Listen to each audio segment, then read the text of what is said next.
En van de grootste hits doet de Limburgse 100 staat op deze cd. De cd van Jacques Vinders. Het gaat over het liedje De Kloon. En daarom zijn we weer in Kerkrade. Jacques Vinders. Goedemorgen. En Hoorns. Kom binnen. Dank je. In het huis van de Jacques. De Kloon staat op deze cd. Wie ging het al, hè? Wat is het dan? Hey, Klingeman, theater Vengdala, de Limpjerjen dala, en douches in je vet. Hey, hey, Klingekloon, doch dich doch kloon maar aan. Vang met dingen palavra en los de luyens lachen. De Kloon, dat is de façade hè, van de mannen in de piste, de lui vermaakt. Maar diep van binnen zit Jacques Vinders? Diep van binnen zitten al die gevoelens die ze meenemen op de bühne. Want het voelt zich niet elke dag hetzelfde. In het programma Schaaf spelen zong ik de Kloon. En dan word ik de zoon van de circusdirecteur, die elke dag moest optreden voor de lui. Die moest de lui amuseren, of we nu zinnen of niet. Wer vroeg eens wie het met me geht? Dat is de Kloon, hè? De lach. En van binnen. En dat is muzikaal ook zo geschreven dat het één keer hemelhoog jouwend is. En dan kunt dat stukje zum Tode betrübt.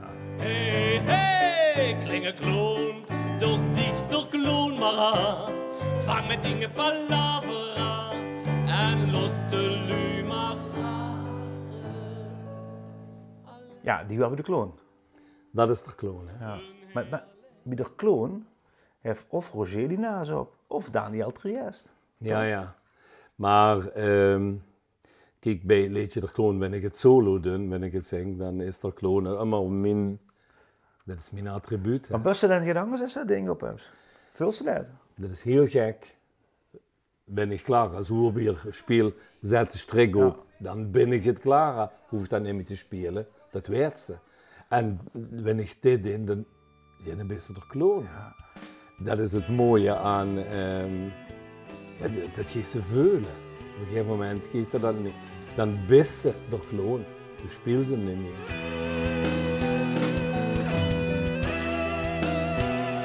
Even over Daniel Triest, hè. Dat is het jongste wat in het clipje zit, wat weer destijds in Zittert hebben opgenomen. Toen nam ze altijd artiesten met, of onder die hoede, of in die kielzorg. Hij is er einde van, hè. Maar uiteindelijk schrijft er ook voor dich, hè. Schreef nu liedjes voor me. Noah Milo, heet je nu, is zijn naam. Hè. Maar ik had het allemaal heel mooi gevonden om jong talent mee te nemen. Want ik weet nog wie ik zelf beginnende artiest was. Ik ga mijn eigen weg immer moeten zoeken. Dat wordt geen dat mij bij de hang pakken. Maar het is toch zo heerlijk, wanneer ze jong talent kan zeggen zo van, hey, kom mee in de show en een stukje meetrellen deze. Emma Kok, Enzo Kok. Die hand, wie ze zo worden in mijn show gestaan. En dan vroeg ze dich, wordt dat nu mijn leven? Wordt dat nu mijn leven? En ik wil je nog leefde, je joven? Ik ga het je probeerd. De inhoud is niet van mij alleen, die is van Gerde Rennen. Gerde Rennen moet wel een stuk Kloon spelen. Du moet wel eens doen alsof ze gouden zin haast, meedoen met het geheel.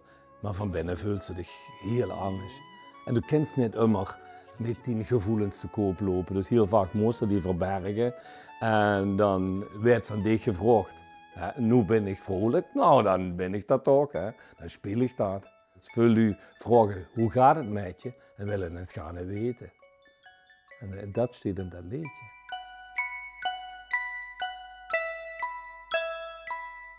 Hoi hè. De Kloon van Jacques Vinders. Ja, wat er dit jaar duidt in de Limburgse 100, dat merk je vanzelf op 105.